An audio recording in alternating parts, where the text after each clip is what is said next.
कार्तिक के महीने में एक बेलपत्र, 3 शमी पत्र, बहुत ध्यान दीजिएगा। कार्तिक के महीने में एक बेलपत्र, 3 शमी पत्र। कार्तिक के महीने की दोनों अष्टमी में से किसी भी अष्टमी पर,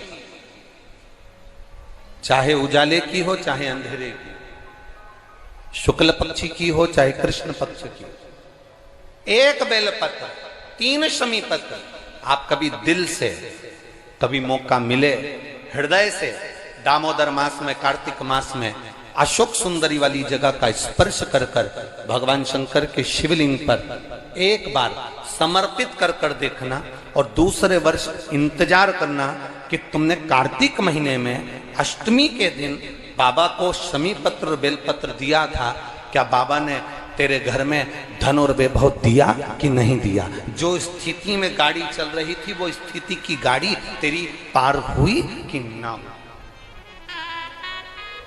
कितने बेलपत्र? बोलो बोलो, जम के बोलो जरा। कितना शमी पत्र? ये जो कार्तिक महीने में दामोदर मास में आप एक बेलपत्र, 3 शमी पत्र अष्टमी के दिन, चाहे शुक्ल पक्ष की हो चाहे कृष्ण पक्ष की हो, दोनों अष्टमी में से किसी भी अष्टमी को जब आप समर्पित करें तो चंपेश्वर महादेव का नाम लेकर, कौन से महादेव? जम के बोलो जरा, सबकी आवाज आना चाहिए। चंपेश्वर महादेव, केवल चंपेश्वर महादेव का नाम लेकर आप अशोक सुंदरी का स्पर्श कराकर शंकर भगवान के शिवलिंग पर समर्पित करें। अशोक सुंदरी तो मालूम है ना सबको? ये जलाधारी, ये बीच में से जो 2 लाइन गई, गणेश कार्तिकेय, और बीच में एक लाइन जाती है मोटी सी शिवलिंग के सम्मुख में, उसको अशोक सुंदरी का स्थान कहा गया। शंकर भगवान के ऊपर जो जल की जलाधारी लगती है, जिसमें से बूंद बूंद पानी गिरता है, वो भगवान शंकर की 5 बेटियां हैं जो ऊपर कलश के रूप में रखी रहती हैं, जिसमें से बूंद बूंद जल नीचे गिरता है। जया, विषहरा, श्यामली बारी, दौतली, देव, शिव जी की 5 बेटी। शंकर भगवान की 6ठी बेटी अशोक सुंदरी बीच में।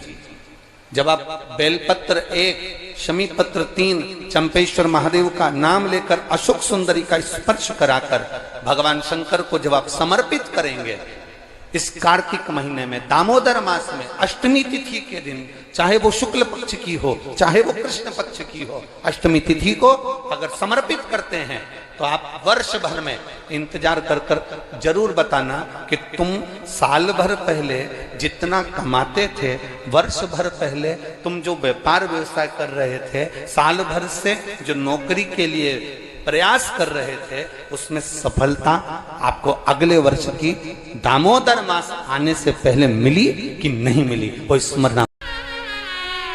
शंभु शरणे घड़ी रे दुख काटो, दया करने दर्शन। आप दिल से उससे प्रार्थना करोगे तो वो दिल से दे देगा। महाराज, ईमान और जुबान, 2 चीजें व्यक्ति की पक्की होना चाहिए। क्या क्या? बोलो, जम के बोलो। ईमान और दूसरी जुबान पक्की हो। आप दिल से, आप बाबा का भजन कर कर देखो, आप दिल से बाबा का स्मरण कर कर देखो।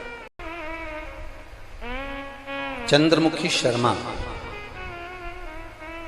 पता है राया मथुरा, कहीं बैठी हैं? हाथ हिला सकती हैं अगर कहीं बैठी हो तो हाथ हिलाइए। आप ही हैं? दोनों हाथ हिला दो एक बार। हाँ, हिलाइए दोनों हाथ। ठीक है, एक बार वापिस हाथ हिला दो। चंद्रमुखी शर्मा, राया मथुरा से रहने वाली हूँ गुरुजी। बाबा का मैं क्या गुणगान करूं? मेरी बेटी मुस्कान कई सालों से नौकरी की तैयारी कर रही थी कि सरकारी नौकरी मिले, पर नहीं मिली। आखिरी में हताश होकर वो मंदिर जाना भी छोड़ी, भगवान का भजन करना भी छोड़ी। तब एक बार टीवी पर हमने कथा सुनी, और कथा सुनकर हमारी बेटी से कहा कि देख, वो महाराज सियोर वाला कहता है कि शिव जी को एक लोटा जल चढ़ाना चाहिए।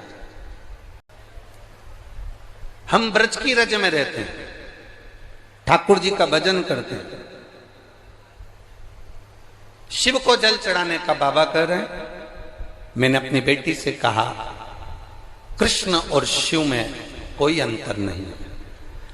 कृष्ण जब तक नहीं मिलते जब तक शंकर की भक्ति ना हो, और शंकर जब तक नहीं मिलते जब तक कृष्ण की भक्ति ना हो। ये दोनों का मिलना सरल नहीं है। मैंने कहा, जब टीवी पर बाबा कह रहे हैं, सियोर वाला महाराज कह रहे हैं कि एक लोटा जल सारी समस्या का हल, तो चढ़ाने में जाता क्या है? माँ 7 वर्ष से नौकरी की तैयारी कर रही हूं पर नहीं मिली, तो मुझे नहीं लगता कि मिलेगी, पर तुम कहती हो तो मैं शंकर जी को जल चढ़ाना प्रारंभ करती हूँ। शिव जी को जल चढ़ाना चालू करा मेरी बेटी मुस्कान शर्मा ने। और बाबा का मैं क्या वर्णन करूं गुरुदेव, मेरी बेटी ने एग्जाम दिया और बाबा की कृपा से उसका इंडियन नेवी में हो गया। मैं बाबा को यहाँ प्रणाम करने के लिए आई हूँ। यह शिव तत्व है, भक्ति ओ घड़ी है शंभु। बैठिए बहन, हर हर महादेव। अर्थात शिव महापुराण की कथा कहती है, आपका विश्वास, आपकी भक्ति, आपकी दृढ़ता, आपका विचार जब दृढ़ नहीं होगा तब तक भगवान कैसे मिलेगा? दृढ़ बनकर बैठोगे, भगवान शंकर की आराधना दृढ़ बनकर करोगे, ईमान और जुबान पक्की रखकर आप शिव की अगर आराधना करोगे, तो अगर कथा मिल सकती है तो क्या मेरा महादेव नहीं मिल सकता? क्या मेरा शिव नहीं मिलेगा? अवश्य प्राप्त। ब्रज की रज में लोग आते हैं तो पेड़ों में कान लगाकर सुनते हैं राधा का नाम मिल रहा है। ब्रज की रज में लोग आते हैं तो वृक्षों के कान लगाकर सुनते हैं कि बंसी की धुन मिल रही है। हम कहते हैं इतने खो जाओ परमात्मा में, इतने खो जाओ परमात्मा में, इतने डूब जाओ भगवान में कि तुम्हें वृक्ष में कान लगाने की जरूरत ना पड़े।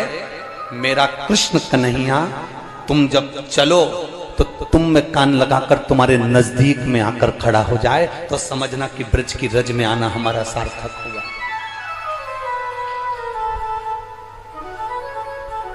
हमारा ब्रज की रज में आना सार्थक हुआ, तब समझिए